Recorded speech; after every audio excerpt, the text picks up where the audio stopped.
Transcendental functions कौन से होते हैं, यानी पॉलिनोमियल फंक्शन को छोड़ के जो हमारे बाकी सारे फंक्शन होते हैं, जैसे ट्रिग्नोमेट्रिक हो गए, एक्सपोनेंशियल हो गए, लॉगरिथमिक हो गए, इन सबको कलेक्टिवली ट्रांसेंडेंटल फंक्शंस कहा जाता है। और इन ट्रांसेंडेंटल फंक्शंस की एक स्पेशल केस है हमारे पास, ये गामा फंक्शंस। ठीक है, ये जो मैंने इतनी स्पेसिफिक फॉर्म लिखी है इंटीग्रल की, कि जिसके अंदर लिमिट भी है 0 से इन्फिनिटी तक, e की पावर -x है, फिर मल्टीप्लाई हो रहा है x की पावर n-1 से, इस स्पेसिफिक फॉर्म को गामा फंक्शन कहा जाता है। और फंक्शन जैसे फॉर एग्जांपल लीनियर फंक्शन होता है, तो लीनियर फंक्शन में f of x is equal to 2x plus 3 होता है, तो एक्चुअल में फंक्शन 2x प्लस 3 होता है, लेकिन उसे हम डिनोट करते हैं f ऑफ x से। उसी तरह गामा फंक्शन इस फॉर्म में आता है, इस इंटीग्रल के फॉर्म में आता है, लेकिन आप इसे डिनोट करते हैं इससे। ये एक सिंबल है, ग्रीक सिंबल, इस तरह का सिंबल बनाया जाता है। ठीक है, और फिर ब्रैकेट में आप लिखेंगे n। तो this is the symbol straight line. इसे स्क्वायर रूट बनाते हैं ना, तो स्क्वायर रूट के अंदर जो स्टार्टिंग की जो छोटी सी लाइन होती है उसको हटा दें, तो बाकी जो वो शेल्टर जैसी जो आप शेप बना रहे होते हैं, that is a gamma function. ठीक है, अक्सर लोग किताबों में इसे ऐसे भी बनाते हैं कि आप वही शेल्टर इस रूट में अंदर लिख दिया जाता है, तो जिस चीज पर वो फंक्शन अप्लाई होता है उसके ऊपर वो लिख देते हैं। तो यानी स्क्वायर, अगर समझे रेक्टेंगल के टॉप लाइन और लेफ्ट लाइन, ये दो मिलाकर आप बना दे तो आपका गामा फंक्शन का सिंबल बन जाता है। एक बार मुझे एडमिट करने दें।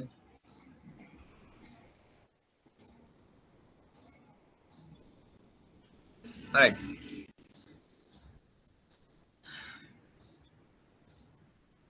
तो as I was saying, this is a gamma function, and gamma function की कुछ प्रॉपर्टीज हैं, पहले हम वो पढ़ेंगे। ठीक है, अच्छा, सबसे पहले तो गामा फंक्शन जो मैंने इतना इंटीग्रल अप्लाई किया है, इस इंटीग्रल की एक हद है। वो हद क्या है कि यहाँ ये देखेंगे, ये जो पूरा इंटीग्रल डिराइव्ड हुआ हुआ है, ये n की फॉर्म में डिराइव्ड हुआ हुआ है। तो एक्चुअली x यहाँ पर एक डमी वेरिएबल है, x is not a concerned variable, वो सिर्फ इंटीग्रल के लिए मौजूद है यहाँ पर।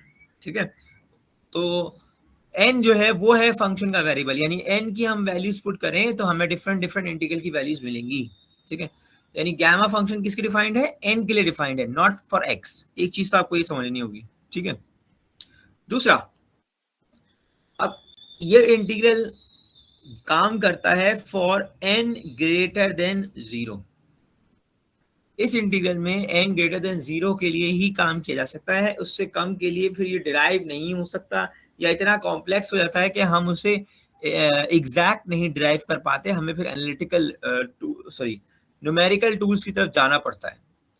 जैसे वो न्यू आप पढ़ के आए हैं सब, न्यूमेरिकल टूल्स कौन से होते हैं, जैसे कि सिम्पसन्स 1/3, सिम्पसन्स 3/8 और ट्रेपेजॉइडल रूल, ये सारे आपके न्यूमेरिकल मेथड्स कहलाते हैं। ये हम जब इस्तेमाल करते हैं जब डायरेक्टली इंटीग्रेशन नहीं हो पाती, तो हम फिर न्यूमेरिकल मेथड्स की तरफ चले जाते हैं। यहाँ पर भी कुछ ऐसा ही है कि अगर एक्स एन की वैल्यू 0 या 0 से कम हो जाएगी, यानी नेगेटिव हो जाएगी, तो फिर ये इंटीग्रल इवैल्यूएट करना बहुत मुश्किल हो जाता है। इसलिए फिर हम उसे न्यूमेरिकली इवैल्यूएट करते हैं, या फिर कभी कभार ऐसे केस आते हैं कि इवैल्यूएट हो नहीं पाते, क्योंकि गामा फंक्शन बनाने का मकसद ये था कि ये जो इतने कॉम्प्लेक्स इंटीग्रल होते हैं इनको सॉल्व कर लिया जाए, और अगर सॉल्व ही नहीं हो रहे तो फिर फायदा नहीं है, और इंटीग्रेशन के बगैर सॉल्व किया जाए। गामा फंक्शन का बनाने का मकसद ये था। अच्छा जी, अगर इंटीग्रेशन के बगैर सॉल्व करेंगे तो फिर कैसे होगा, जरा देखते हैं हम फिर। उसके लिए हमें ये प्रॉपर्टीज समझनी होंगी, और आज की क्लास में हमारा प्रॉपर्टीज समझना ही काम है। गामा फंक्शंस इज दिस, और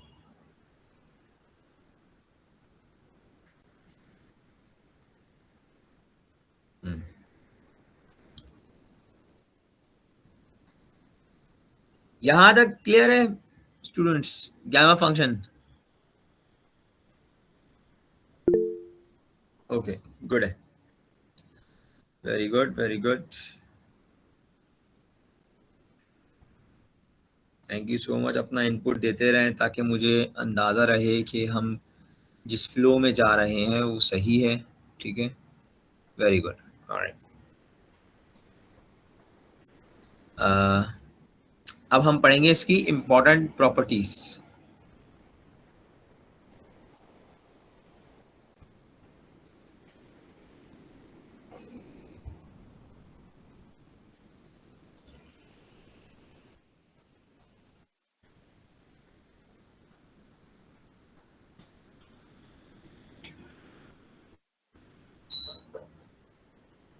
ओके, पहली इंपॉर्टेंट प्रॉपर्टी जो आपको समझनी है वो है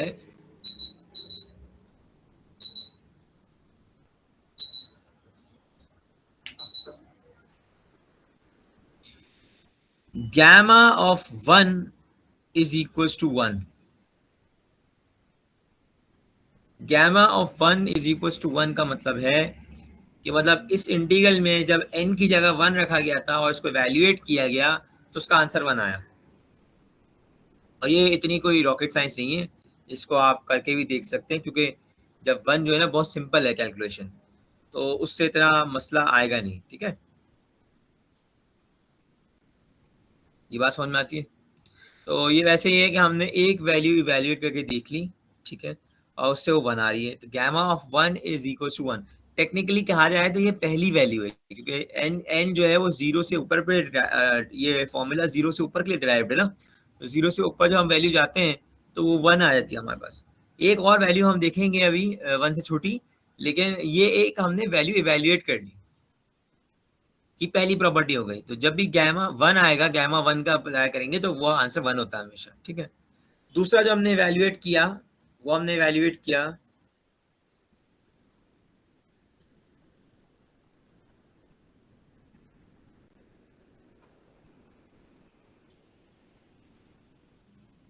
gamma of half is equals to root pi. ये चीज देखें आप कि हाफ रखने पर वैल्यू पॉजिटिव नंबर है, एन पॉजिटिव होना जरूरी है, एन अपने पॉजिटिव रखा, हाफ रखने पर 1/2 रखने पर गैमा की वैल्यू इंटीग्रल से ही इवेल्युएट हुआ हुआ है ये रूट पाई। पाई एक इटसेल्फ इरेशनल नंबर, और फिर उसके ऊपर भी रूट, वो भी इरेशनल होता है, तो यानी कितना इरेशनल नंबर आया है आपके सामने। तो हाफ ये फिक्स है कि gamma of half is equals to root pi. तो ये दो प्रॉपर्टी ऐसी हैं जो हम इस्तेमाल करेंगे और इनको इस्तेमाल करते हुए आगे काम करेंगे। ये दो प्रॉपर्टीज क्लियर है सबको?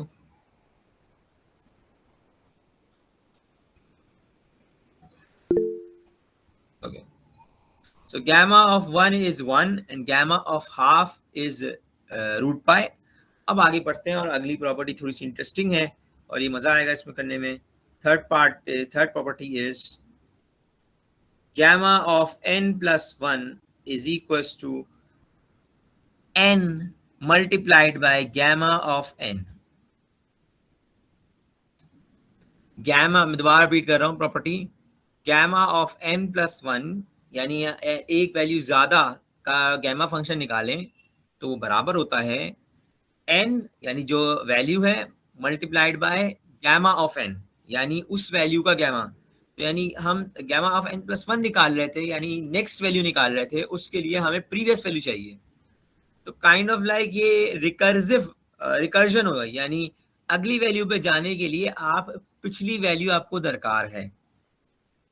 तो ये जो फॉर्मूला मैंने लिखा है, ये गैमा फंक्शंस का रिडक्शन फॉर्मूला कहलाता है।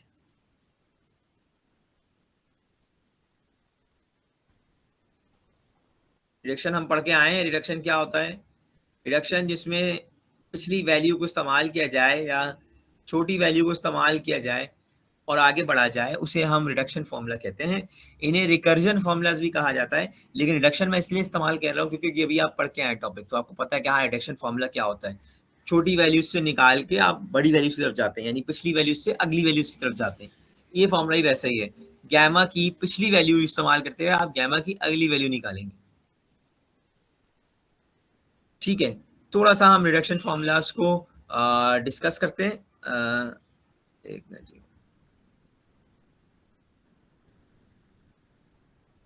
Okay, so I will be repeating. हाँ, तो मैं रिपीट करता हूँ उसको. और नहीं, हम आगे बढ़ते हैं, बल्कि आपको समझ में आ गया होगा.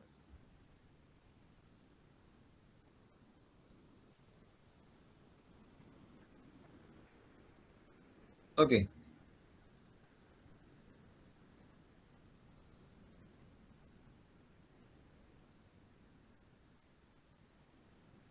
ऑलराइट, तो लेट्स जस्ट डू दिस.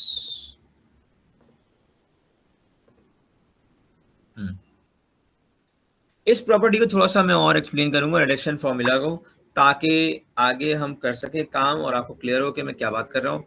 ठीक है. इसका मतलब ये हुआ कि अगर अब मैं बात करूं कि भाई गैमा ऑफ टू, तो गैमा ऑफ टू क्या होगा? गैमा ऑफ टू का मतलब है एन प्लस वन, यानी वन प्लस वन. तो ये हो जाएगा one multiplied by gamma of one. और गैमा ऑफ वन आप निकाल चुके हैं, जो कि हो गया वन. तो यानी one multiplied by one which gives one. तो इससे हमने गैमा वन की इस्तेमाल करते हुए वैल्यू, हमने गैमा टू की वैल्यू निकाल दी without using the integral formula. तो गैमा ऑफ टू प्रॉपर्टी इस्तेमाल करते हुए गैमा ऑफ टू बराबर होगा, प्रॉपर्टी कहती है कि n प्लस वन पर अगर आप गैमा अप्लाई कर रहे हैं तो वो बराबर होगा n multiply by gamma of one. तो अगर मैं टू को n प्लस वन की तरह ट्रीट करूं तो टू को ब्रेक डाउन किया जाएगा वन प्लस वन में, तो n हो जाएगा वन. तो फिर यानी गैमा ऑफ टू बराबर हो गया one multiplied by gamma of one. Gamma of one हमने पहले इंटीग्रल से निकाला हुआ है, वो वन होता है, तो वन की वन जगह हमने लिखा, गैमा ऑफ वन की जगह वन लिखा. One multiply by one is equal to one. तो गैमा टू की वैल्यू आ गई, वो भी वन आ गई. थोड़ा सा और आगे बढ़ते हैं, थोड़ा सा और क्लियर होगा पैटर्न. अब मैं निकालता हूँ गैमा ऑफ थ्री. तो गैमा ऑफ थ्री बराबर आ गया, याद रखें एन प्लस वन है ये थ्री, तो यानी इससे एक छोटा, तो एक छोटा होगा टू. तो gamma of three is equal to two multiplied by gamma of two. अब आपको गैमा ऑफ टू की वैल्यू चाहिए, जो कि हमने ऊपर निकाली भी है, तो ये हो गया multiplied by one which gives two. एक और निकाल लेता हूँ, फिर बात करेंगे. गैमा ऑफ फोर बराबर हो गया आपके पास three multiplied by gamma of three. Gamma of three आपने अभी टू निकाला है, तो three multiplied by two which gives six. इसी तरह गैमा फाइव निकालेंगे तो गैमा फोर इस्तेमाल करेंगे उसके अंदर, और हम अगली प्रॉपर्टी, अगली वैल्यू निकालने के लिए पिछली वैल्यू को इस्तेमाल करते चले जाएंगे. तो हमने एक वैल्यू निकाली इंटीग्रल से, और अब बाकी सारी वैल्यूज हम उन पिछली वैल्यू से निकाल सकते हैं. इसमें एक ड्रॉबैक ये है कि आपको हर अगली वैल्यू के लिए पिछली वैल्यू पता होनी जरूरी होगी. जब तक आपको पिछली वैल्यू नहीं पता होगी आप आगे नहीं बढ़ सकते.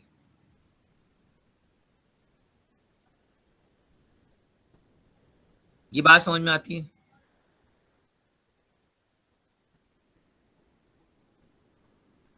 ओके, थोड़ा सा और एक्सप्लोर कर लेते हैं इसी प्रॉपर्टी को.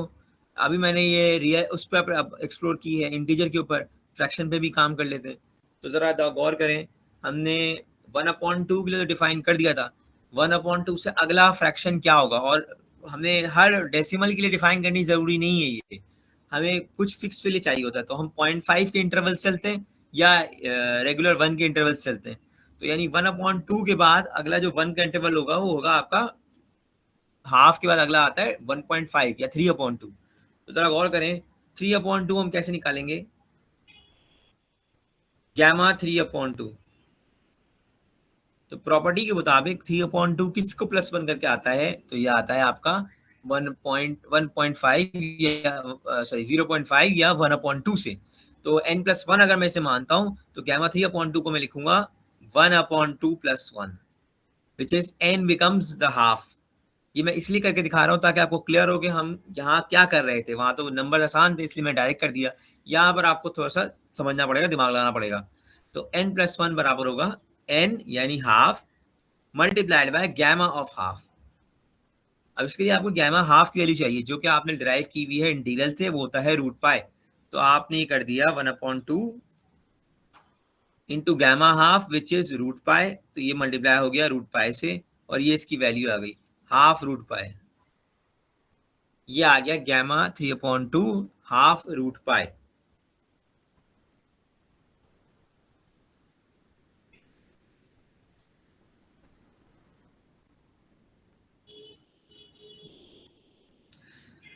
Yes, is this clear?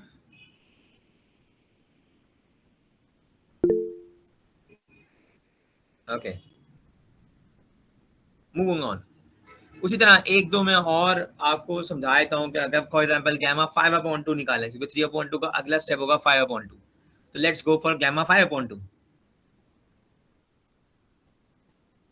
तो गैमा 5/2 बराबर होगा, आप इसे सोच के कि भाई कि ये +1 के किसके फॉर्म में आएगा, तो 3/2 में अगर +1 करें तो 5/2 आता है, तो ये हो जाएगा गैमा 5/2 बराबर होगा 3/2 +1। तो उस हिसाब से प्रॉपर्टी लगाएंगे तो ये बन जाएगा 3/2 इंटू गैमा ऑफ 3/2, और उसके लिए फिर आपको गैमा 3/2 की वैल्यू चाहिए जो कि आपने अभी निकाली है, वो है 1/2 रूट पाई। तो 3/2 मल्टीप्लाइड बाय 1/2 रूट पाई, तो ये बन जाएगा आपका 3/4 रूट पाई।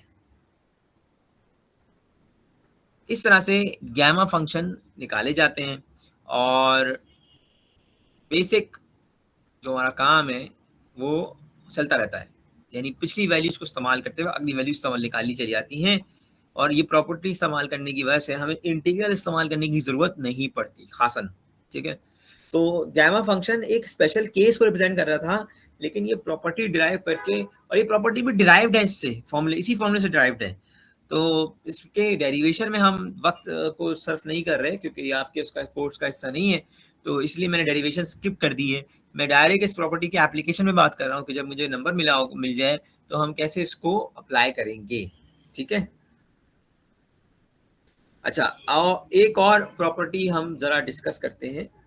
अच्छा जरा आप गौर करें, अभी नहीं बात करते, इसको थोड़ी देर में बात करेंगे। हाँ, तो मैं कह रहा था एक और प्रॉपर्टी हम डिस्कस करते हैं, जरा मुझे गौर करके बताएं। मैं वापसी ये उन पे आ रहा हूँ इंटीजर के ऊपर।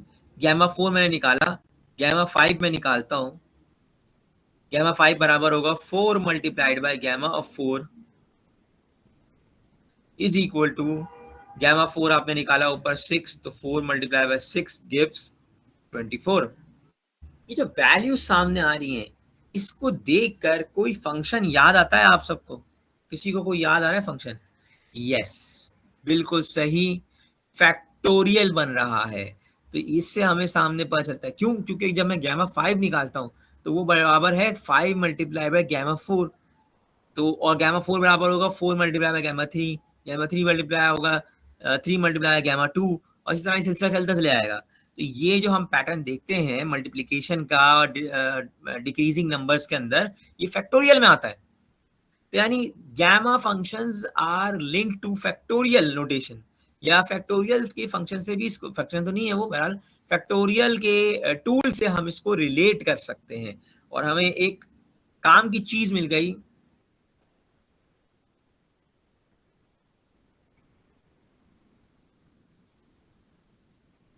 यस, हमें एक काम की चीज मिल गई क्या, कि हम अपने गैमा फंक्शन को अगेन वही इतना कॉम्प्लेक्स इंटीग्रल किससे कनेक्ट कर देंगे, हम कनेक्ट कर देंगे फैक्टोरियल नोटेशन से या फैक्टोरियल से। तो ये बन जाएगा, मैं ऐसे प्रॉपर अगली प्रॉपर्टी यही है और मैं इसे लिख रहा हूं यहाँ पर, गैमा ऑफ n प्लस 1 बराबर होगा n फैक्टोरियल के।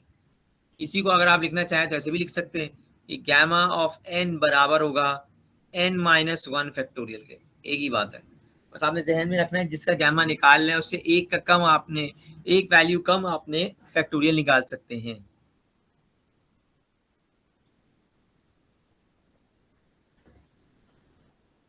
गुड हंसराज, फैक्टोरियल बिल्कुल फैक्टोरियल बन रहा है। ठीक है, ओके। तो अगर मैं फिर ऊपर वाले लिखना चाहूँ तो गैमा 4 बन जाएगा 3 फैक्टोरियल, गैमा 5 बन जाएगा 4 फैक्टोरियल, गैमा 3 बन जाएगा 2 factorial, and the list goes on. अच्छा 1/2 में हम इस पे नहीं जाएंगे क्योंकि वहां पे रूट पाई इन्वॉल्व है। रूट पाई जो है वो इस निकाला जा सकता है इससे, लेकिन फैक्टोरियल उस तरह से पढ़ा नहीं जाता। तो रूट पाई जो है एक इर्रेशनल नंबर है, इस इर्रेशनल नंबर के लिए हम फैक्टोरियल नोटेशन यूज नहीं करेंगे, हम यूजुअली इस पे ही काम रखेंगे। अच्छा, ये प्रॉपर्टी यहाँ कंप्लीट हो गई। 4 प्रॉपर्टीज हमने पढ़ी हैं, एक प्रॉपर्टी और है जो मैं थोड़ा सा अभी डिस्कस नहीं कर रहा, आगे डिस्कस करूंगा। पहले बताएं ये यहाँ तक 4 प्रॉपर्टीज क्लियर हैं?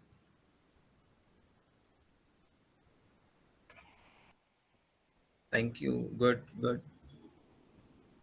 देखो 5/2 में क्या हो रहा है, 5/2 को आप लिखेंगे n+1, यानी आप ये देखेंगे 5/2 किसको +1 करके आता है, तो 5/2 3/2 को +1 करके आता है। थोड़ा सा आपको इसमें कैलकुलेशन करनी पड़ेगी, या आप 5/2 -1 करके देख लो कैलकुलेटर से, तो पता चल जाएगा आपको। तो 5/2 जब -1 करेंगी तो आंसर आएगा 3/2। तो इसका मतलब है 3/2 +1 करने से 5/2 आता है। तो मैं 5/2 को ब्रेक कर रहा हूँ ताकि उसे n+1 की शक्ल में दिखा सकूं, तो इसलिए 3/2 +1 लिखा है। ठीक है, तो ये 3/2 +1 जो लिखा है, ये मैंने 5/2 को ब्रेक करके लिखा है ताकि वो प्रॉपर्टी अप्लाई हो। और वो प्रॉपर्टी क्या कहती है, ये जो प्रॉपर्टी मैंने ऊपर लिखी है कि gamma of n+1 is equal to n multiply by gamma of n। इसका मतलब ये है कि 3/2 +1 जब लिखा हुआ है तो इसका मतलब है n आपका हो गया 3/2। तो 3/2 पे जब अप्लाई होगा तो बराबर होगा 3/2 मल्टीप्लाई बाय गैमा 3/2। उसके लिए 3/2 की वैल्यू चाहिए हमें गैमा की, और वो हमने ऊपर निकाली हुई है, वो है 1/2 रूट पाई। मैंने वो वैल्यू पुट करी और फिर इसको सिंप्लीफाई किया, 3/4 root pi. Hope I made myself clear. Okay good. अब मैं बड़ा एक इंटरेस्टिंग सी चीज आपके पास आपके सामने रख रहा हूँ, और ये हमारा पहला क्वेश्चन होगा इस टॉपिक से रिलेटेड जो हम करने जा रहे हैं। ठीक है, ओके।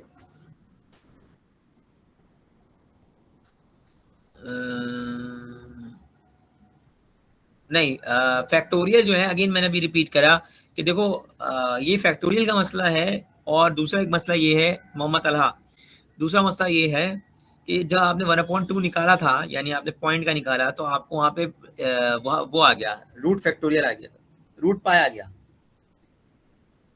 एक इरेशनल नंबर, वहाँ पे आपका रूट पाया गया इरेशनल नंबर। तो इसका मतलब ये है कि जितने भी डेसिमल वाले, और खासतौर पे जो 0.5 सॉरी अपॉन 2, यानी 0.5, 1.5, 2.5, हमें ज़्यादातर कंसर्न इससे होता है। जब हम इन पे जाएंगे तो इन सब के अंदर रूट पाई इन्वॉल्व होगा, और हो सकता है अगर हम किसी और वैल्यू पे भी निकालें तो उसमें भी रूट पाई इन्वॉल्व हो सकता है, इरेशनल नंबर हो सकता है। तो फैक्टोरियल नोटेशन उसे कवर नहीं करती, और फैक्टोरियल सिर्फ इंटीजर्स को कवर करती है। Yes, thank you Hansraj.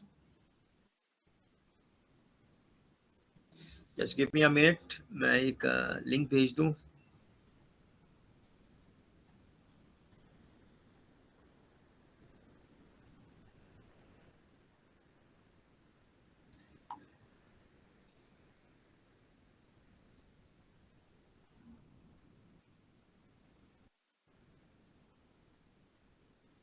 Alright, आगे बढ़ेंगे।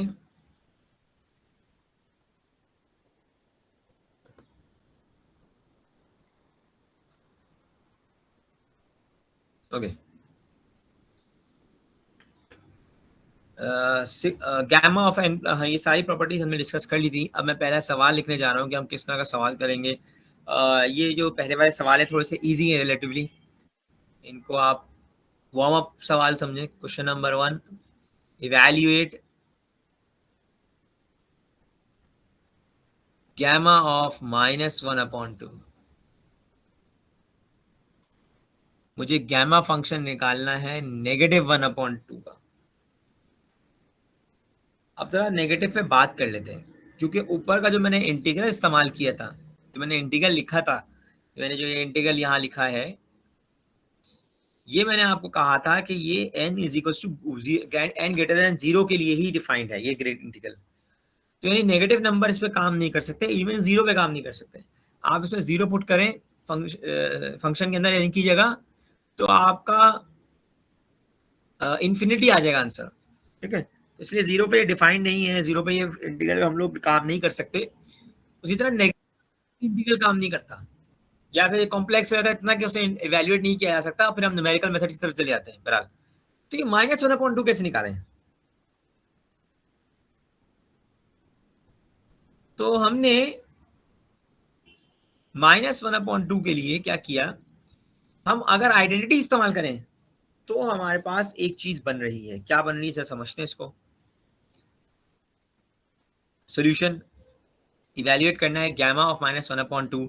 इसके लिए आप -1/2 को अगर मैं ऐसे लिखूं, मैं डायरेक्ट ये इवेल्युएट नहीं कर रहा, मैं लिख रहा हूँ, सिर्फ मैं प्रॉपर्टी लिख रहा हूँ, गैमा ऑफ -1/2 प्लस 1। ऑब्वियसली इसका आंसर कुछ और आ रहा होगा, ठीक है, ये आ रहा होगा आपका 1/2 आ रहा होगा, ठीक है। तो मैंने 1/2 को ऐसे लिखा है गैमा -1/2 प्लस 1, ये बन गया n+1। तो ये बन जाएगा -1/2 मल्टीप्लाइड बाय गैमा ऑफ -1/2। ये बात सबको समझ में आती है? Yes class.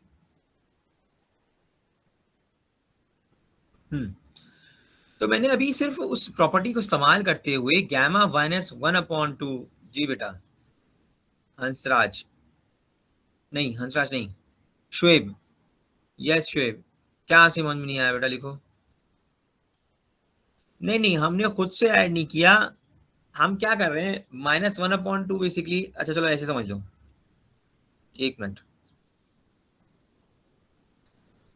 अगर मैं लिखूं गैमा ऑफ 1/2, जो कि मैंने बेसिकली डिराइव किया हुआ है, जो कि मैंने ड्राइव किया हुआ है, वो जो क्या होता है वो गैमा 1/2, ऊपर प्रॉपर्टी पढ़ी थी अभी हमने, रूट पाए। हाँ, तो क्या मैं इसको ऐसे नहीं लिख सकता, गैमा -1/2 प्लस 1? हाँ भाई, लिख सकता हूँ ना एवरीवन, लिखा जा सकता है। ओके, जब ये ऐसे लिखा जा सकता है, उसका मतलब ये हुआ कि भाई गैमा 1/2 जो है वो तो हो गया रूट पाए, और -1/2 n+1 के मुताबिक बराबर होगा n यानी -1/2 मल्टीप्लाइड बाय गैमा ऑफ -1/2। तो जरा गौर करें, मैनिपुलेट करके 2 यहाँ डिवाइडर और वहां जाकर मल्टीप्लाई हो गया, माइनस को वहां भेज दिया, तो ये बराबर हो गया -2 root pi is equals to gamma of 1 -1/2, और आपने ये गैमा -1/2 की वैल्यू निकाल ली।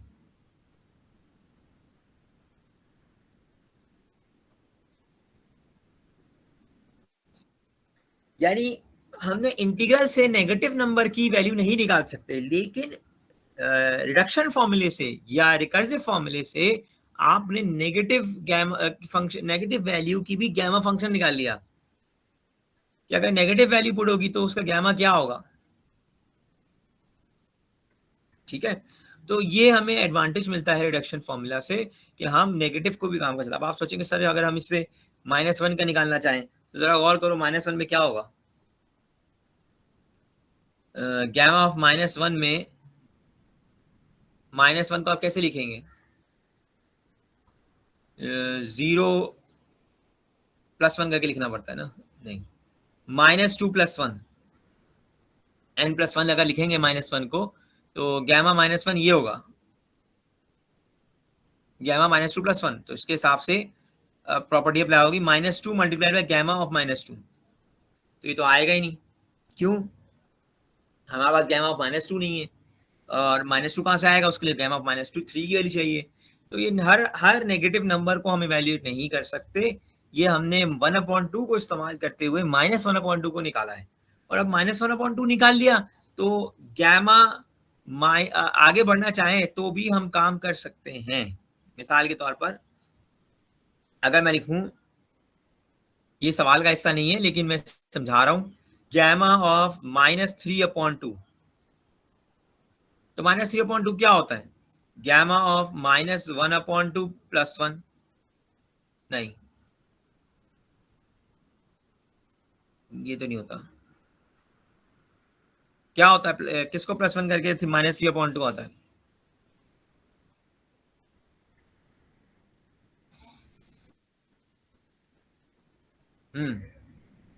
-3/2 किसको करके आता है, मैं जरा चैट्स में देख लेता हूँ।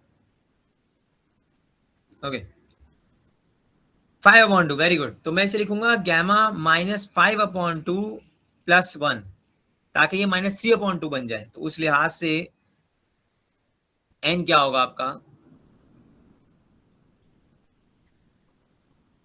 n होगा हमारे पास, बल्कि मैं थोड़ा सा बहुत आगे जा रहा हूँ, -1/2, हाँ, गैमा 3/2 की वैल्यू निकालना चाह रहा हूँ, तो मैं यहाँ पे लिखूंगा -3/2 + 1 इज इक्वल्स टू -3/2 n आएगा और फिर मल्टीप्लाइड बाय गैमा ऑफ -3/2। थोड़ा सा मैनिपुलेशन आपको समझनी पड़ेगी कि फॉर्मूला किस तरह से मैनिपुलेट किया जा रहा है और उससे आप गैमा -3/2 निकाल लेंगे, ठीक है। तो यहाँ पर डिराइव करने की जरूरत है। -3/2 + 1 क्या बन जाएगा, -1/2 बराबर है -3/2 के मल्टीप्लाइड बाय गैमा ऑफ -3/2। -12 की वैल्यू आपने निकाली हुई है, वो होती है -2√π, तो ये बन गया -2√π। ये हो गया -3/2 मल्टीप्लाइड बाय गैमा -3/2। 2 वहां मल्टीप्लाई हो रहा है, -1 जाएगा तो ये बन जाएगा 6√π which is equals to gamma -3/2 बराबर आ गया 6/3 नहीं 4, 2 यहाँ से मल्टीप्लाई हुआ 4/3√π, ये आ गया गैमा -3/2। इस तरह गैमा -5/2 भी निकाल सकते हैं, गैमा -7/2 भी निकाल सकते हैं, and the list goes on. पर आपको इसकी मैनिपुलेशन को समझना पड़ेगा। हाँ भाई, ये सब क्लियर है?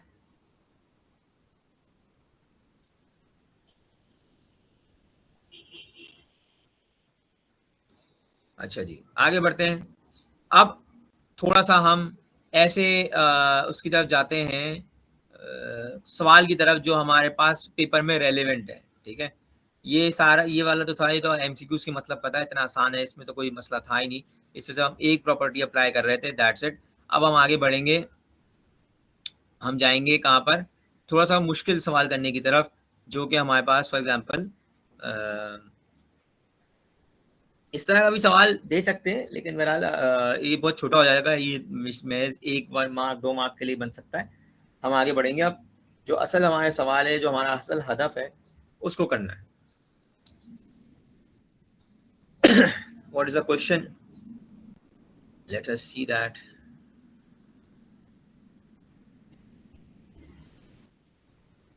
Question: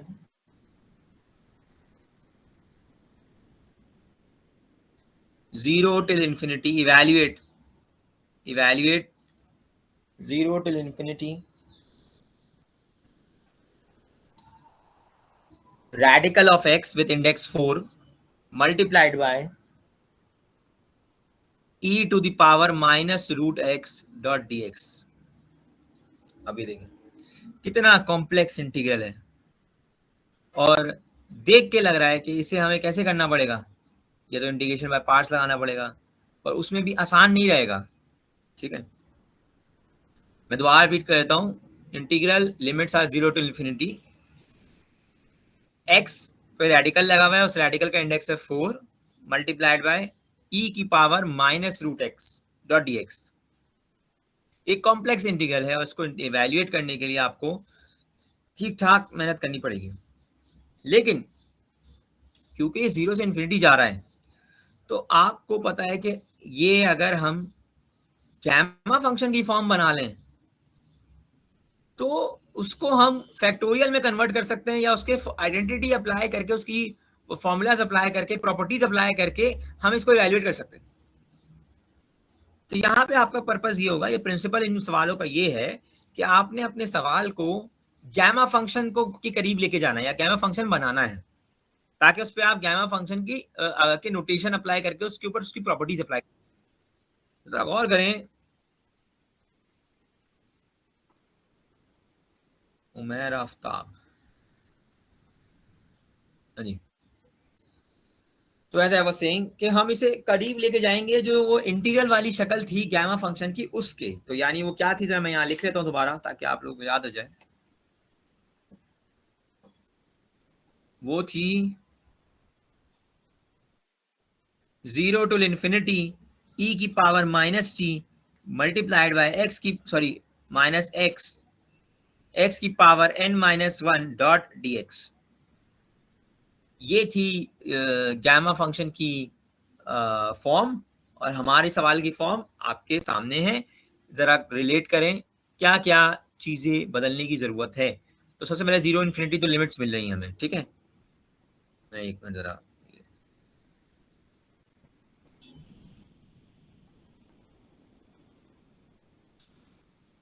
gamma function e to the power minus x के क्वेश्चन ही हो सकता है? नहीं, ये गैमा फंक्शन की शक्ल e of e to the power x में रहेगी हमेशा, ठीक है, वो चेंज नहीं होगा। लेकिन सवाल ई की एक्स में हो ये जरूरी नहीं है। अभी आप देखेंगे कि हम कैसे जो ई की पावर एक्स में नहीं भी होंगे उनको भी ई की पावर एक्स पे लेके आ जाएंगे। ये आप थोड़ा सा आगे चले गए, ये आज की क्लास का टॉपिक नहीं है। होपफुली जो फिजिकल क्लास होगी उसमें मैं थोड़ा सा गैमा फंक्शन रखूंगा, ताकि जो गैमा फंक्शन नहीं समझ में आ रहा बच्चों को, अगर इनको मुश्किल हो रही है ऑनलाइन में, वो उस फिजिकल में थोड़ा बहुत देख लेंगे। पर आप ये देखें कि गैमा फंक्शन का जो सवाल हम इस्तेमाल करेंगे वो लाजिम नहीं है कि ई की पावर एक्स में ही हो, उसे बनाया जाएगा ई की पावर एक्स, ये याद रखें। अभी आप यहाँ देखें, यहाँ पर ये मैच नहीं हो रहा, क्यों? गैमा फंक्शन में ई की पावर माइनस एक्स होता है, एक्स लीनियर होना जरूरी है, यहाँ पर लीनियर नहीं है, एक्स के ऊपर रूट लगा हुआ है। तो जिस तरह इंटीग्रेशन में ये काम होता था कि ई की पावर अगर डिफरेंट हो जाती थी, लीनियर नहीं होती थी, तो आप उसको सब्स्टिट्यूट करते थे या फिर आप उसके एडजस्ट करते थे उसको। उसी तरह यहाँ पर भी ये काम होगा कि हम इस पे अभी तक गैमा फंक्शन अप्लाई नहीं कर सकते, क्योंकि ई की पावर माइनस एक्स होती तो चल जाता, रूट एक्स ही चल सकता। ये बात आपको समझ में आती है?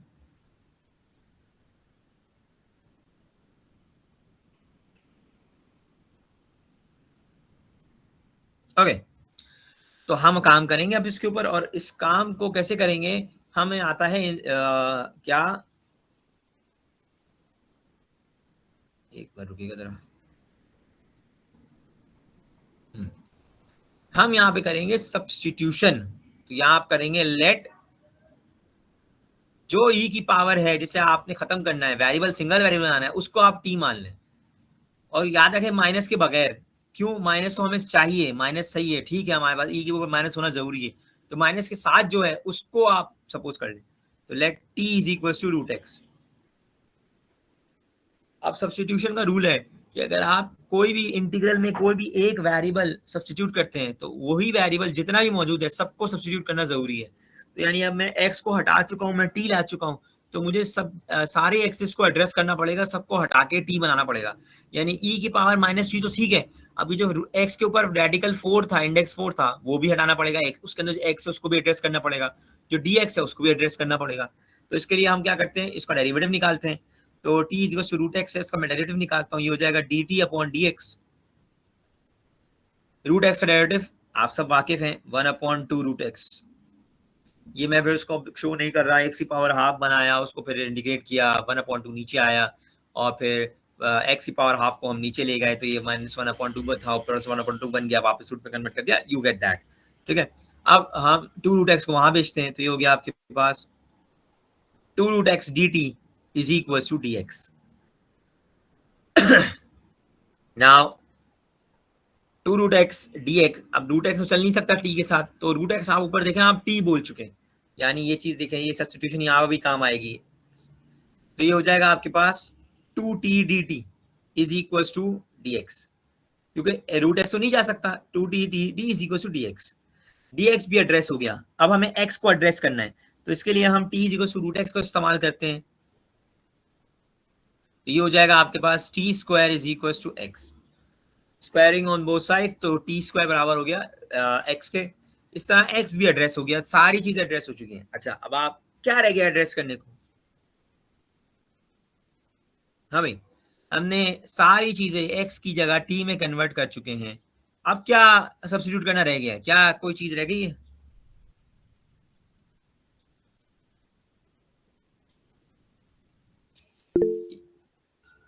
नहीं, वो तो x की पावर 1/4 है, तो वो जो हमने x की जगह सब्स्टिट्यूट किया है उसके ऊपर पावर 1/4 लग जाएगी, रेडिकल 1/4 लग जाएगा, बिल्कुल सही है। तो 1/4 कोई वेरिएबल नहीं है ना, तो उसे एड्रेस करने की जरूरत नहीं है। n कहाँ है भाई? यहाँ तो कहीं n है ही नहीं, सवाल में कोई n नहीं है उमेर बेटा, सवाल में तो कोई n है ही नहीं। और बताओ तलहा, तलहा वो n कहाँ से नजर आ रहा है? ये मैं x लिखता हूँ, ये n नहीं है, x है। और बताओ और क्या करते हैं सब्स्टिट्यूशन में? सब्स्टिट्यूट आप लोग वर्किंग पे चले गए हैं, मैं अभी सब्स्टिट्यूशन पावर ऑफ एक्स तो हम अभी आगे जाएंगे, वो अभी अभी नहीं करेंगे काम।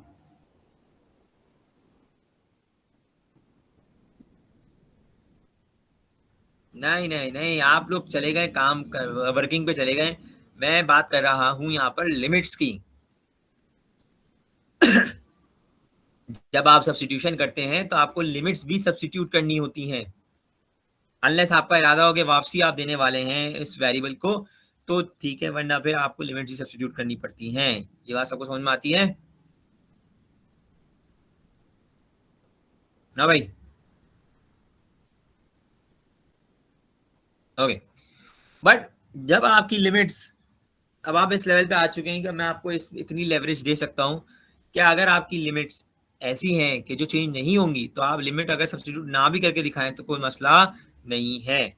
जैसे मिसाल के तौर पर मैं आपको समझाता हूं, इस सवाल में लिमिट चेंज नहीं होगी। क्यों? जब आप एक्स को 0 रखते हैं तो एक्स 0 रखने पे, क्योंकि टी बराबर है रूट एक्स के, तो टी भी 0 आएगा। उसी तरह एक्स जब आप इन्फिनिटी रखेंगे तो टी बराबर है रूट एक्स के, तो टी भी इन्फिनिटी आएगा। तो ऐसे सवालों में जहां लिमिट चेंज नहीं हो रही, वहां अगर आप ये लिमिट वाली सब्स्टिट्यूशन ना भी करके दिखाएं इस लेवल पे, तो आपके नंबर नहीं कटेंगे, चल जाएगा। लेकिन जहां पे लिमिट चेंज हो रही होगी, वहां पर आपने लिमिट को भी एड्रेस करके, यानी उसको सब्स्टिट्यूट करके दिखाना है, उसकी वर्किंग दिखानी है। ये बात सबको समझ में आती है?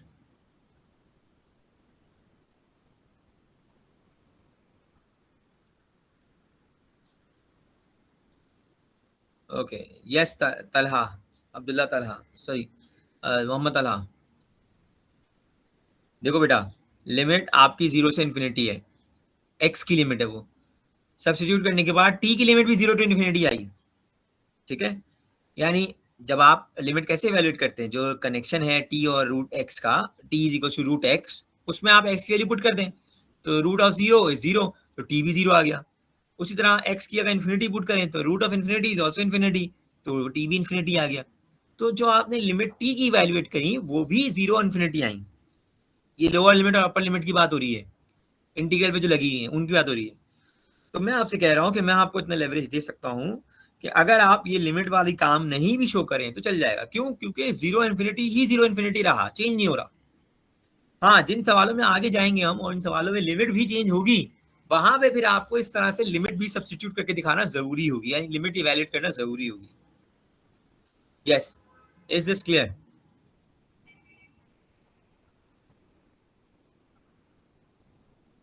Okay, good.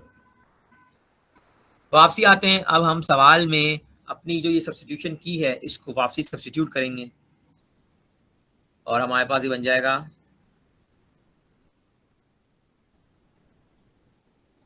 0 till infinity 4 radical 4x। Radical 4 लगाने का कोई फायदा नहीं है, तो मैं इसे पावर में लिख लेता हूँ। x है मेरे पास स्क्वायर, तो टी स्क्वायर उसके ऊपर पावर 1/4, ये बन गया आपका radical index 4 on x, multiplied by e की पावर माइनस रूट एक्स, ये बन जाएगा e की power minus T, dot dx, dx की जगह आ जाएगा 2t dt। पूरा इंटीग्रल टी की फॉर्म में आ चुका है। अब इसको सिंप्लीफाई करेंगे। सबसे पहले 2 तो कांस्टेंट है, बाहर फेंको, तो ये गया इंटीग्रल के बाहर।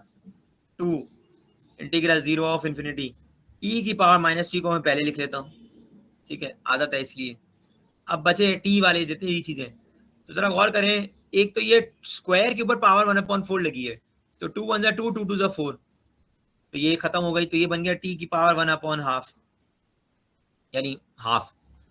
और यहाँ टी एक और है जिसकी पावर है 1, तो बेसिस सेम पावर्स ऐड होंगी, तो ये हो जाएगा 1/2 प्लस 1 डॉट डी टी। फिर आगे सिंप्लीफाई करेंगे और ये हो जाएगा 2 बाहर, इंटीग्रल 0 ऑफ इन्फिनिटी e की power minus T, T half plus 1 क्या होता है, टी की पावर 3/2 डॉट डी टी। ये बात सबको समझ में आती है? Yes, very good Hansraj, thank you. 3/2 होता है, गुड। तो अब जरा गौर करें, अब आप इसको मैच करें अपने ओरिजिनल या अभी तक ये आप इतना सारा काम आप क्यों कर रहे थे? अपने सवाल को गैमा फंक्शन बनाने की कोशिश कर रहे थे। तो अब ज़रा देखें मैच करें कि गैमा फंक्शन से मैच हो रहा है या नहीं, या क्या बाकी है? अब और क्या करना रह गया कि मैं ये से ऊपर जो मैं रेड में से लिखा हुआ है गैमा फंक्शन, इससे ये मैच हो जाएगा। क्या रह गया है?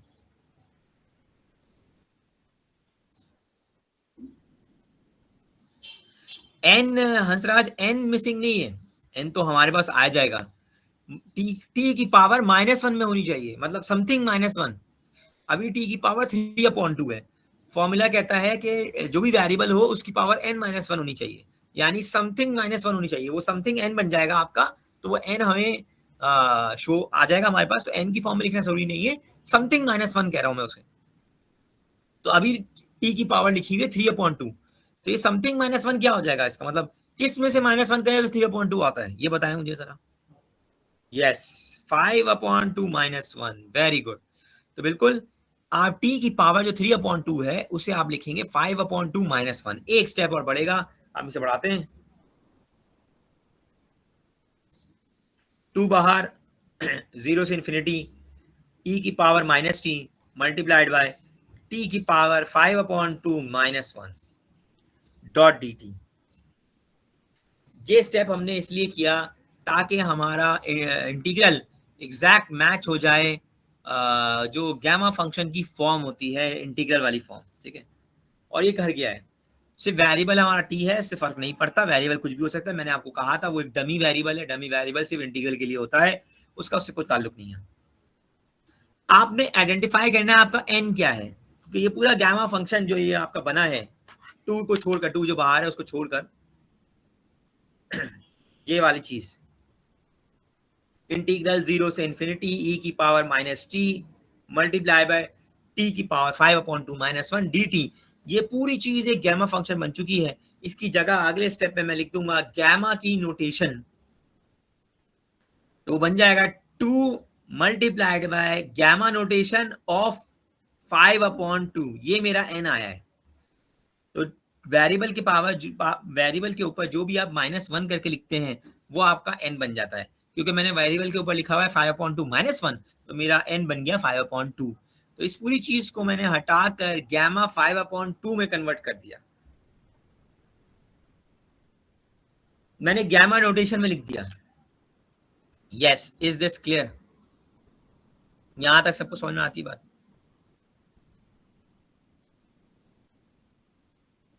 Yes class.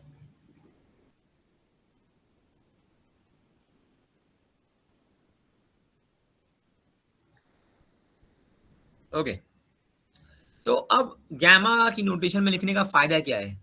गैमा की नोटेशन लिखने से आप जो गैमा की आपने प्रॉपर्टीज पढ़ी हैं वो अप्लाई कर सकते हैं। तो यहाँ प्रॉपर्टी कौन सी अप्लाई होगी? याद रखें, 5/2 जो है आपने वो प्रॉपर्टी पढ़ी है। ये प्रॉपर्टी क्या थी? प्रॉपर्टी थी कि गैमा ऑफ n+1 बराबर होता है n into gamma of n। यानी ये 5/2 को मैं n+1 मानूंगा तो n+1 होगा 3/2 + 1। तो यानी इसको एक प्रॉपर्टी लगाते हुए ये हो जाएगा 2 multiply by 3/2 multiplied by gamma of 3/2। दोबारा इस पे प्रॉपर्टी अप्लाई हो सकती है, दोबारा प्रॉपर्टी अप्लाई करेंगे, हो जाएगा 2 इंटू 3/2 इंटू गैमा 3/2 हो जाएगा 1/2 इंटू गैमा ऑफ 1/2। ये करते करते करते आप पहुंच जाएंगे गैमा 1/2 पर, और गैमा 1/2 आपने डिराइव किया हुआ है। गैमा 1/2 बराबर होता है, ये भी एक प्रॉपर्टी है, gamma 1/2 is equals to root pi. तो ये प्रॉपर्टी बन जाएगी आपकी। अब यहाँ कुछ कैंसिलेशन होगी, 2 से 2 कैंसिल, 3/2 आ गया, तो ये हो जाएगा आपके पास 3/2 डॉट रूट पाई। तो ये आ गया आपका फाइनल आंसर। Gamma 1/2 भी आ गया 3/√5। This is your final answer, this is your integral, जो आपने इसको इवेल्युएट कर लिया without using integration by parts और एनी कॉम्प्लेक्स इंटीग्रल टेक्निक। तो गैमा फंक्शन का हमें ये फायदा होता है, इस तरह के कॉम्प्लेक्स इंटीग्रल्स हम सॉल्व कर पाते हैं यूजिंग फैक्टोरियल और जस्ट गैमा नोटेशन, गैमा की प्रॉपर्टीज इस्तेमाल करते हुए। तो एक बहुत बड़ा कॉम्प्लेक्स इंटीग्रल आसानी से हमारे पास सॉल्व होगा। आसानी तो नहीं, थोड़ी सी आपको मुश्किल लगी होगी, मुझे अंदाजा है, लेकिन बहरहाल जितनी मुश्किल इंटीग्रेशन में लगनी थी उसके मुकाबले बहुत कम आसानी, बहुत आसानी से आपने इसको इंटीग्रल इवेल्युएट कर लिया। ये आ गया डेफिनेट इंटीग्रल, तो डेफिनेट आंसर आ गया। Is this clear to everyone?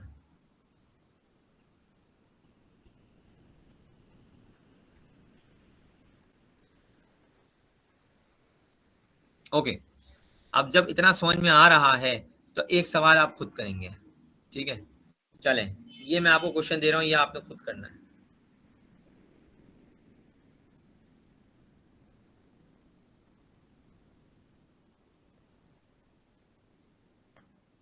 Evaluate integral, limit है 0 से इंफिनिटी, और इंटीग्रल है ये root X square root multiplied by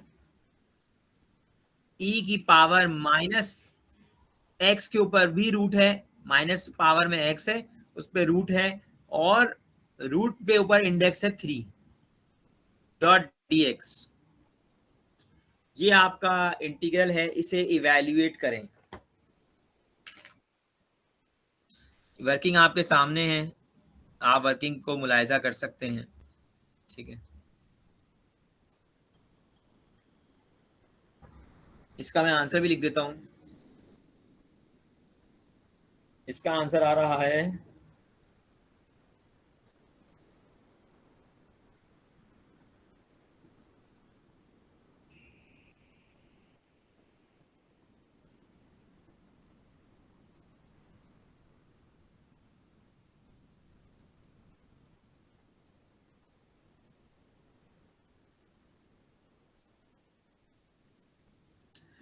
three upon 315 upon 16 into root pi.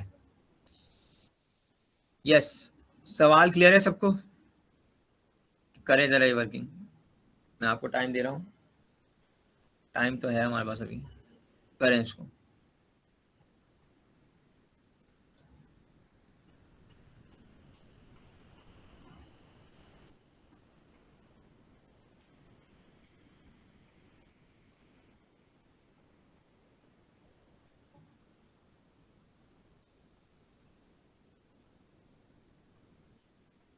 Okay, question मैं रिपीट कर रहा हूँ दोबारा।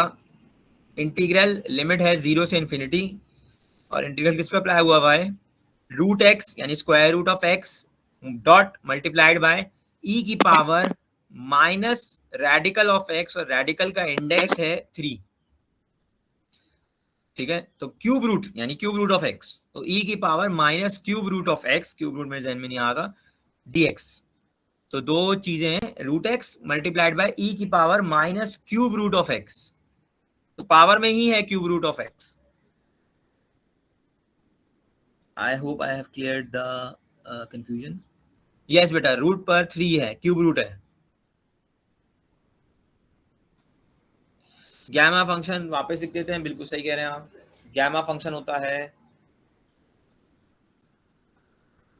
0 टू इन्फिनिटी ई की power minus T multiplied by T की पावर, सॉरी टी बोल रहा हूँ, माइनस एक्स। वैसे वैसे तो वेरिएबल कोई भी हो सकता है, कोई फर्क नहीं पड़ता उससे, एक्स की power n minus one dot d x, ये होता है आपका गैमा फंक्शन। और ये बराबर होता है, जब ये आ जाएगा तो आप लिख देंगे गैमा ऑफ एन।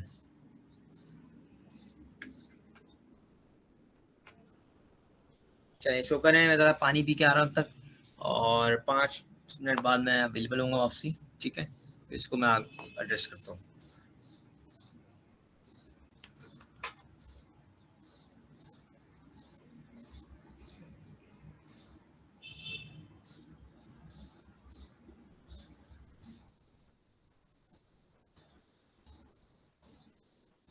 बेटा आपने अभी ज्वाइन किया है, आप इसकी रिकॉर्डिंग देख लीजिएगा, क्योंकि अब काफ़ी आगे निकल चुके हैं हम। मैंने अभी क्लास को एक सवाल दिया हुआ है, ये सवाल वो कर रहे हैं, ये जो ऊपर सवाल वर्किंग दिख रही है आपको इस वक्त स्क्रीन पर, ये वर्किंग है जो जिससे मिलती जुलती वर्किंग आपने जो मैंने नीचे सवाल लिखा हुआ है उसमें करना है। तो ये क्लास अभी खुद कर रही है, अब आप इसकी रिकॉर्डिंग देखिएगा, इसकी रिकॉर्डिंग से आपको अंदाज़ा होगा, फिर आप इस सवाल को खुद कीजिएगा बाद में, ठीक है?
ठीक है बेटा, आप इसमें बिल्कुल आपकी मार्क कर देंगे हम 188। मेरे ख्याल से तो अच्छा वो ME 188 था, ठीक है, okay. Yes Hansraj, answer is 315/16 into root pi. Very good, ये लिखा हुआ है, गुड गुड गुड, ठीक है। सही है, ऑलराइट, आगे बढ़ेंगे। आई होप कि सबने ये क्वेश्चन कर लिया होगा, नहीं किया तो कोई मसला नहीं है, ठीक है। अगर आप बीच तक भी पहुंचे तो आप पहुंच जाएंगे वहां फाइनल वैल्यू तक, ठीक है। मैं कुछ बीच की वैल्यूज लिख देता हूं ताकि आप लोगों को अंदाजा हो जाए।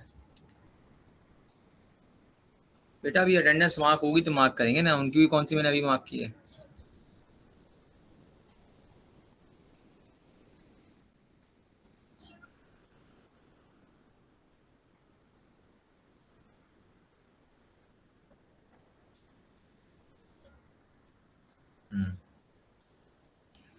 ये क्वेश्चन आप कर रहे थे, इसमें जो सब्स्टिट्यूशन होगी थोड़ा थोड़ा बता रहा हूँ मैं आपको। Let t is equals to cube root of x। इस हिसाब से सब्स्टिट्यूशन सही होगी और सारा काम होगा। और आपका जो सिंप्लीफाई करके इंटीग्रल आएगा वो कुछ इस तरह का आएगा, 3 बार integral of 0 to infinity e की पावर -t,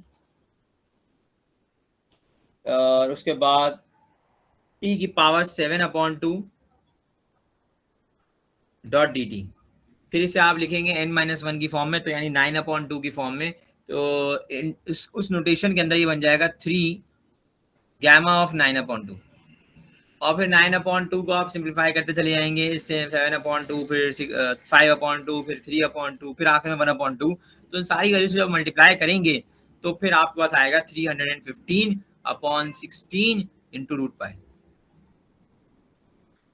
यह आपको समझ में आती है? बेटा आप लोगों को बहुत ज़्यादा जल्दी है तो आप लोग जा सकते हैं, जाइए, ठीक है। जब अटेंडेंस मार्क होगी तब रोल नंबर बता देना। उमैर, आफ्ताब और बर्जेश।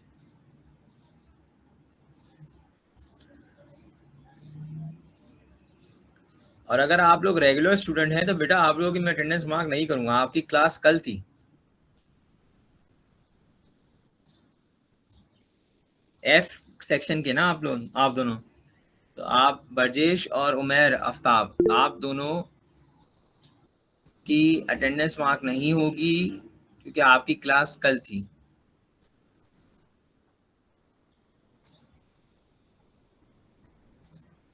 अच्छा अच्छा अच्छा अच्छा।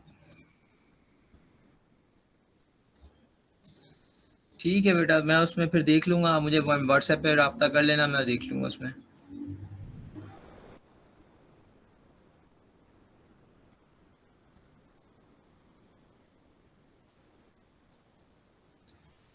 और ये जो बच्चा है जो ये इम्पर्सनेट कर रहा है, इसको मैं निकाल दूं, जरा रुकें जरा।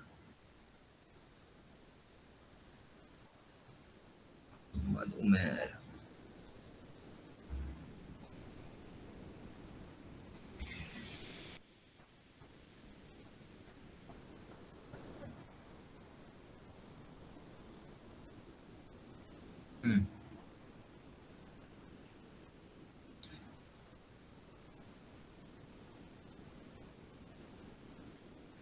ठीक है क्लास, आगे बढ़ते हैं, एक आखिरी क्वेश्चन करते हैं, टाइम वैसे ही बस कम रह गया है, ठीक है, थोड़ा जल्दी क्वेश्चन करेंगे तो ताकि क्लियर हो जाए, फिर उसके बाद बाकी फिर हम कंटिन्यू करेंगे फिजिकल क्लास में, ठीक है।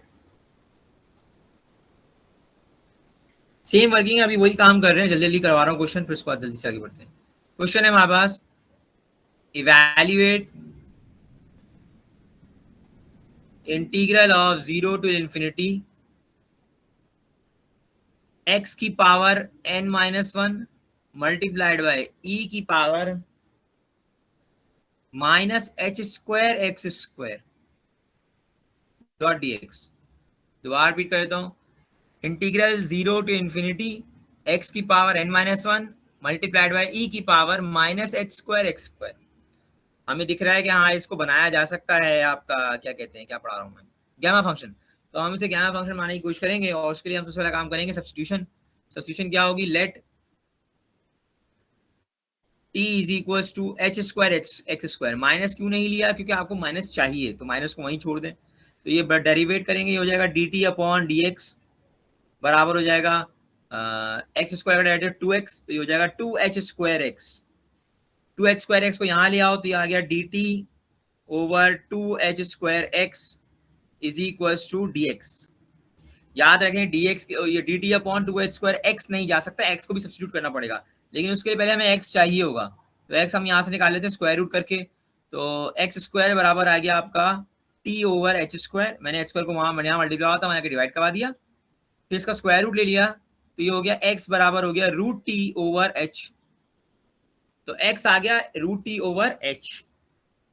ये x उठाकर मैं जब यहाँ पुट कर दूंगा D T upon 2h square x में, यानी इसको मैं यहाँ पुट कर दूं, तो ये आ जाएगा आपके पास डी टी ओवर एक एच से एक एच कैंसिल होगा, 2h into root t into d x. Limit हम सब्स्टिट्यूट नहीं करके दिखा रहे हैं क्योंकि यहाँ पे लिमिट वही रहेगी, जीरो और इन्फिनिटी ही रहेगी, इसलिए मैं यहाँ वर्किंग में नहीं दिखा रहा। ठीक है, अब मैं इसे उस फॉर्म में लिख दूंगा, इस फॉर्म में जो मेरे इंटीग्रल की फॉर्म है। तो ये आ जाएगा आपका देयरफॉर इंटीग्रल बराबर हो गया 0 टिल इन्फिनिटी x की पावर n माइनस 1। x आया है मेरे पास रूट टी अपॉन एच, तो रूट टी अपॉन एच के ऊपर n माइनस 1 लगा दें।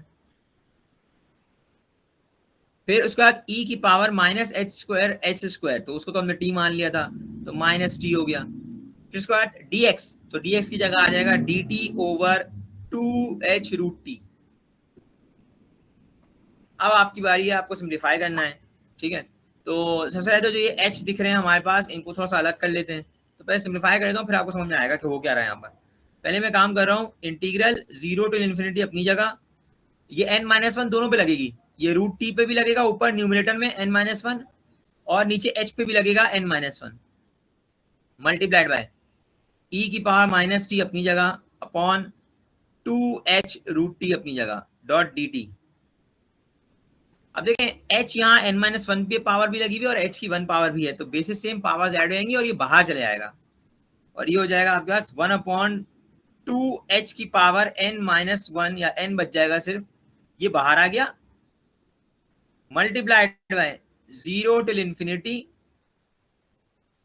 Root t. रूट टी भी दो है यहाँ पर,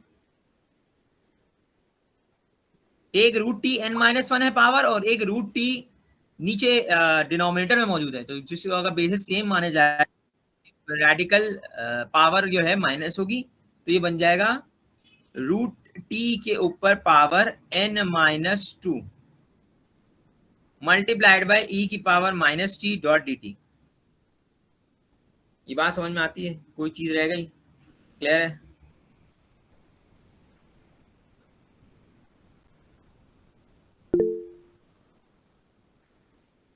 जी बेटा, एग्जाम में लिमिट की वर्किंग में आपको ये तो समझा रहा हूँ कि मैं आपको ये लेवरेज दे रहा हूँ कि अगर लिमिट सेम रहेगी आपको अंदाजा हो जाएगा, तो आपको लिमिट की वर्किंग दिखाने की जरूरत नहीं है।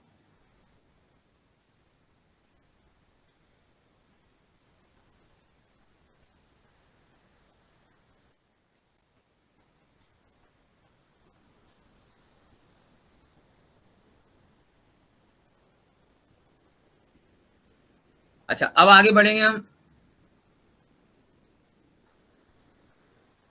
तो 1 अपॉन 2h की पावर n बाहर रहा, 2 into H two the power n बाहर रहेगा, फिर आ जाएगा 0 टू द पावर इन्फिनिटी। अब रूट रूट जो है रेडिकल कोई काम का नहीं होता, उसे 1/2 बना दो, तो ये हो जाएगा टी की e की पावर माइनस टी, पहले लिख रहा हूँ, e की पावर माइनस टी लिख दिया। फिर उसके बाद t की पावर 1/2 दोनों से मल्टीप्लाई होगा, ऊपर पावर है n माइनस 2, पावर से पावर मल्टीप्लाई हो जाएगी, तो ये हो जाएगा n/2 माइनस 1, क्योंकि 1/2 जब 1 से 2 से मल्टीप्लाई होगा तो माइनस 1 आ जाएगा डॉट डी टी। अब जरा गौर करें, ये तो पूरा का पूरा आपका बन चुका है, क्या बन चुका है, गैमा फंक्शन।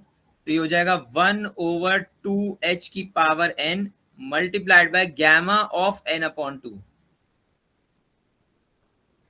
और क्योंकि हम n की फॉर्म में है, क्योंकि वेरिएबल की फॉर्म में सवाल था, तो जवाब भी वेरिएबल की फॉर्म में ही आया है, और यही आपका जवाब होगा। इससे ज़्यादा हम सिंप्लीफाई नहीं कर सकते, हमें सिर्फ इसे गामा की नोटेशन में पैक करना था, यही इसकी वैल्यूएशन है और ये आपका सवाल सॉल्व हो गया। Yes, hope I made it clear. सबको ये बात समझ में आती है? Okay, thank you so much. Next class में यानी फिजिकल क्लास में हम थोड़े बहुत सवाल करेंगे दोबारा इसके गैमा फंक्शन के, फिर हम अगले टॉपिक की तरफ जाएंगे जो कि है बीटा फंक्शंस। ठीक है, तो गैमा और बीटा में ही हमारे पास इंटीग्रेशन चलती रहेगी, फिर आगे बढ़ेंगे। अटेंडेंस मार्क कर लेते हैं। हाँ, वर्किंग में शो कर रहा हूँ। ठीक है, अटेंडेंस कर लेते हैं। मैं एक मिनट जरा पेन ले आऊँ, फिर अटेंडेंस मार्क करते हैं।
Alright class.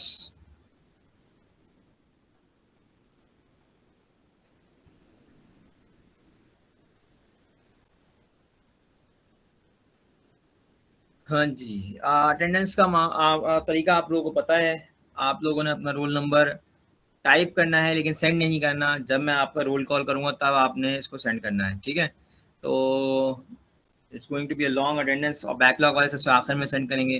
तो पहले मत अपना रोल नंबर सेंड कीजिएगा, वरना फिर मैं एक्शन लूँगा उसके खिलाफ। बहरहाल चलें 1 से 5 तक।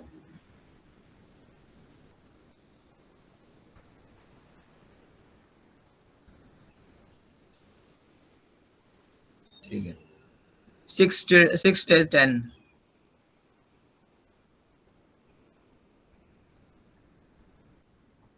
11 till 15। और अटेंडेंस होने के बाद आप जा सकते हैं। ठीक है, 114 जी, 14 एब्सेंट।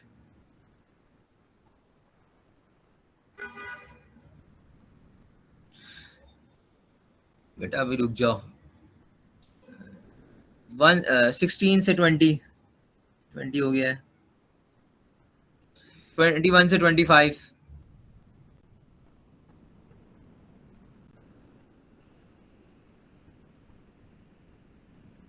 26 से 30,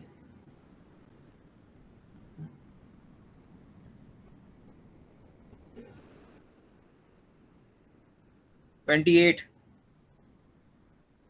नहीं है, 29 नहीं है,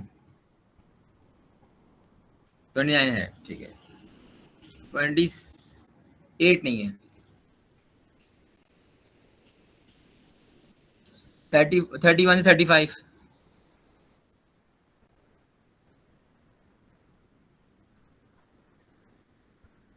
32 नहीं है, 32, 33, 33 उदय या फिर तलहा, मेरे ख्याल से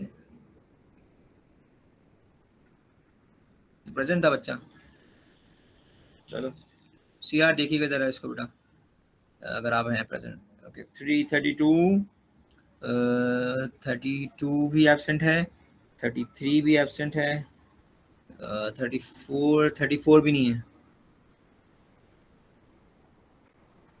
36 से 40,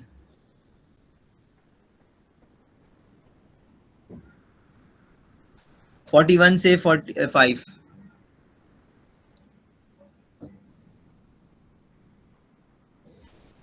42 है, ठीक है। ओके 46 से 50,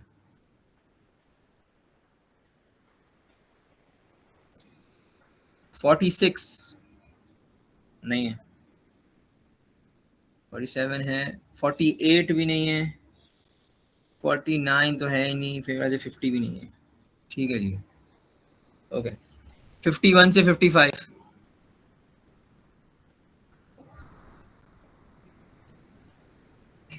बेटा दूसरे भी हैं, 51, 52 यानी नहीं है, 51 भी नहीं है, 52 भी नहीं है।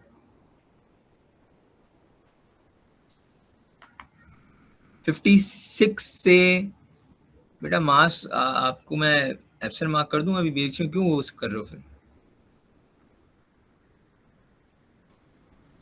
अच्छा 50 मिस 148, मिस जब आएंगे बेटा वो अप्लाई कर लगा देंगे अटेंडेंस, अभी तो सर बैठे हुए हैं तो अभी अटेंडेंस नहीं लगेगी फिर, ठीक है। तो अच्छा सॉरी 148 तलाल, आपने ऊपर अभी नहीं बताया थी अटेंडेंस।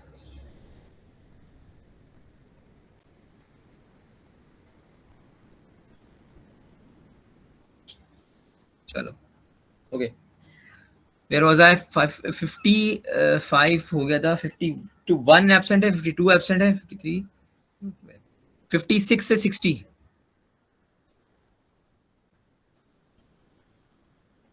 61 से 65,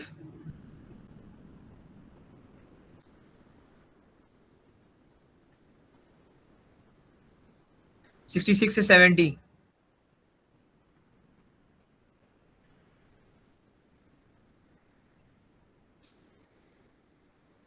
68 इज एब्सेंट, 68 एब्सेंट है, 70 भी एब्सेंट है, 67, 68 एब्सेंट, 69, 70 एब्सेंट है, 71 है, 75, 76 से 80,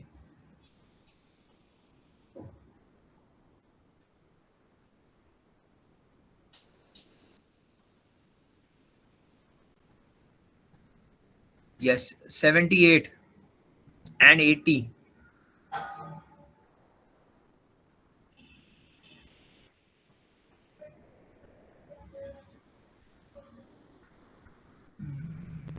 आई थिंक 78 इज हंसराज, आपका है 78, अच्छा तो 87 है, ठीक है। ओके 78 इज एब्सेंट और 80 एब्सेंट है, 81 से 85,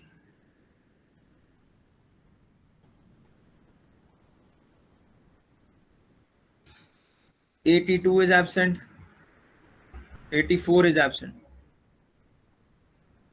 अच्छा 84 आ गया, ठीक है 85 हो गया, 86 से 90, हंसराज आ गया, 86 से गया, 88, 88 इज एब्सेंट और 90 भी आ चुका है, ठीक है। 91 से 95,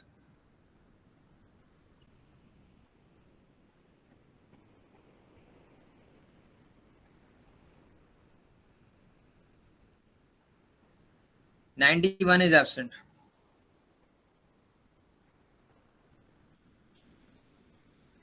96 से 200।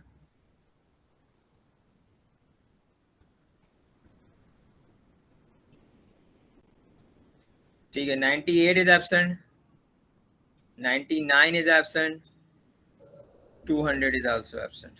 ठीक है, ठीक है, रेगुलर स्टूडेंट्स की हो गई अटेंडेंस। हाँ हाँ बेटा, वो मुझे पता है। ठीक है यार, पोर्टल के अंदर शो हो रहा होता है, इसलिए मैं यहाँ पर मार्क कर लेता हूँ अपने पास। अच्छा जी, अब आ जाए भाई बैकलॉग। बैकलॉग स्टूडेंट्स अपना रोल नंबर टाइप करें पूरा, डिपार्टमेंट और ईयर के साथ। यस, एक बस अपना, आप सारे बैकलॉग अपना टाइप कर सकते हैं। ठीक है, जो भी अभी प्रेजेंट है। ठीक है, EE 22188।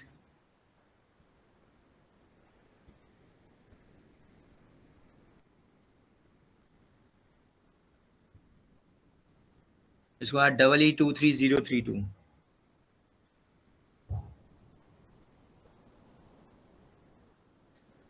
और CE 1904।